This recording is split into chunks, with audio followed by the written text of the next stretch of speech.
I guess the last thing I'll say is, to your point, that it hinders the mayor's management of his staff. I think that's intended.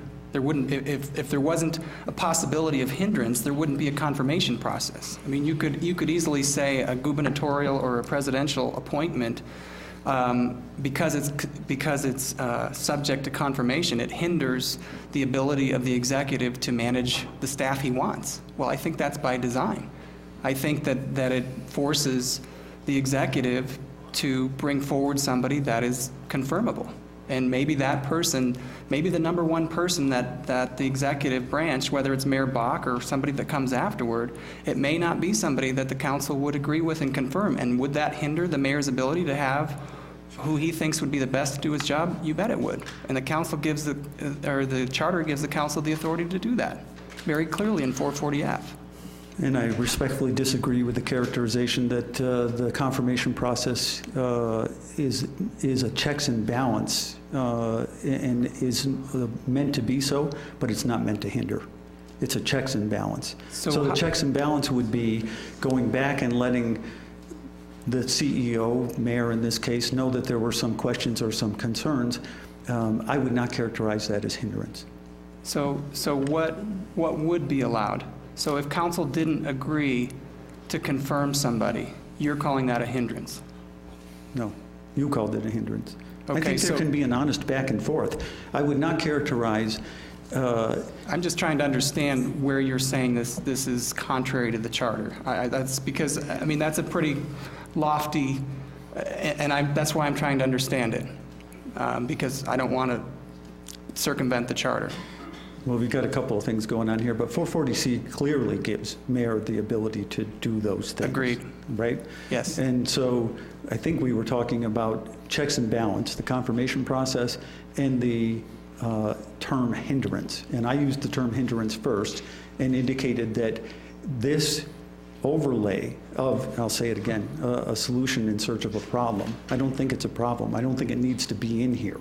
I think it hinders because we don't need it. We already have checks and balances. We already have confirmation. You can't cite an example where this mayor has gone forward and gone beyond the year for an appointee.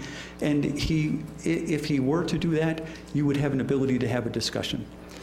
Sorry, and I didn't mean appointee. I meant an acting or an interim. Okay, Councilmember. The last point I'd like to make is, you're saying it's a solution looking for a problem and it hasn't happened before. We've seen a lot of things, at least I have in the last 8 months, that I hadn't seen happen before. And so we're responding to a bunch of things that happen, and something needs to be done before it happens. I would have believed that certain things wouldn't happen, but now I'm going to go ahead and make sure that things are in place that they don't, and I will support it. Okay, Councilmember Snyder. Yeah.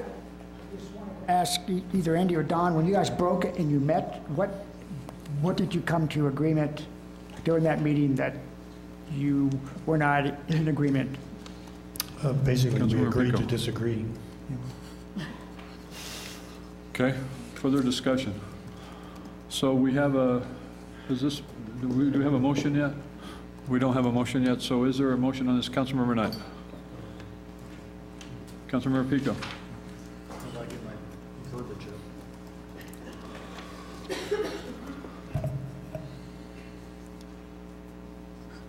I move approval of 10B, an ordinance amending Section 303, appoint by act to acting capacity of Part 3 of Article 2 of Chapter 1 of the Code of the City of Colorado Springs, 201 as amended, pertaining to the confirmation process for mayoral appointees. Okay, it's been seconded. Second.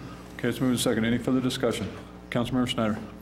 Yeah, right now, I'm probably the biggest thing I'm thinking about is I'm just not sure this is the level of detail that the legislative body should be dwelling down into.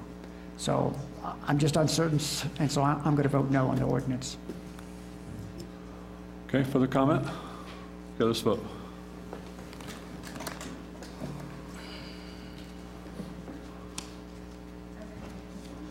Not working?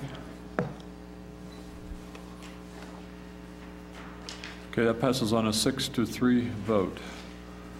The next item on the agenda is 10C.